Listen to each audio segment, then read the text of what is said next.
Hello again. First, I want to issue a heartfelt thanks to everyone who participated in the amazing program we all just watched. The Hechinger Report's Lillian Mongo, who did a superb job moderating a stimulating faculty roundtable. Our wonderful accomplished faculty panelists, about whom I will say a few more words shortly. Professor Sonia Douglas Horsford, who has bravely examined the problems of racial inequality in K-12 schools and how race is conceptualized and understood by leaders for equity and social justice in the United States. Of course, our distinguished guest of honor, John King, and finally, our outstanding provost, Stephanie Rowley, who created this program in the hopes that our incoming students, no matter what their specific field of study, would see their own role in the fight against inequality. Whatever we make of the many different views and insights offered today, I hope we can all agree on one point. When it comes to issues of equity and social justice, Teachers College and the members of its extended family don't just talk the talk, they walk the walk. I found John King's extraordinary personal story to be a moving and inspiring testimony to the power of persistence and strength.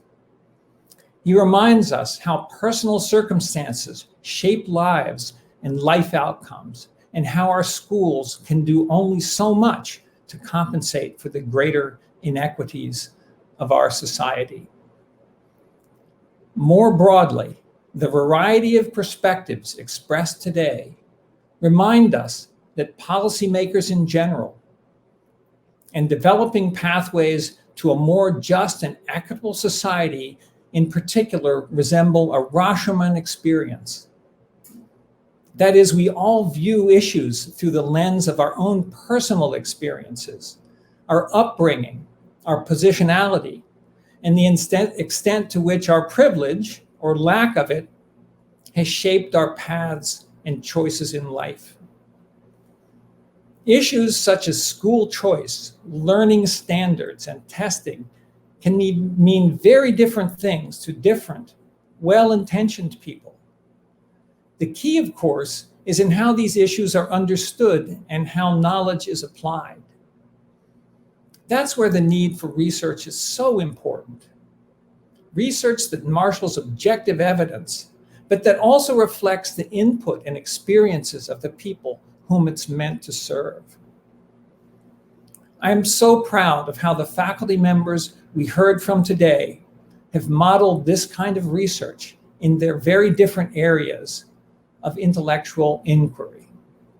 For example, in her groundbreaking study exploring the connection between poverty and children's brain development, Kim Noble has painstakingly structured the provision of cash supplements to mothers in ways that acknowledge their needs and the daily challenges they face. Chris Emdin has revolutionized the teaching of science by harnessing hip-hop, a medium that engages young people on their own cultural turf and transforms the whole notion of scholarship into something with immediate relevance to their lives. Sonali Rajan has delved deeply into the data on gun violence to dispel fundamental stereotypes and misconceptions, such as the commonly held misconception that youth who use guns are predominantly those suffering from mental illness. She has also written powerfully about her efforts to find common ground with fellow Americans who are gun owners. And Yolanda Seeley Ruiz has framed perhaps the most difficult challenge for all educators and researchers: the need to conduct the archaeology of the self, aimed at understanding one's own biases and how they play out in one's researching, teaching, and relationships with others. Students, I said earlier that your first TC assignment was to think about how you personally plan to discover, transmit, and apply knowledge to improving human lives. In all candor, I should have been clearer. That assignment wasn't just for today. Creating knowledge and putting it to work for the betterment of society is really your central challenge for your entire time at Teachers College, and frankly, throughout your careers. The people you heard today are terrific role models. They would be the first to tell you that you don't have to agree with their answers or even their approaches. But you can find no better standard for finding your own path with integrity, passion, and respect for the knowledge and experiences of others. In the meantime, we are so excited and glad that you are joining us as colleagues. And like you, we can't wait to roll up our sleeves and get to work. Welcome to Teachers College.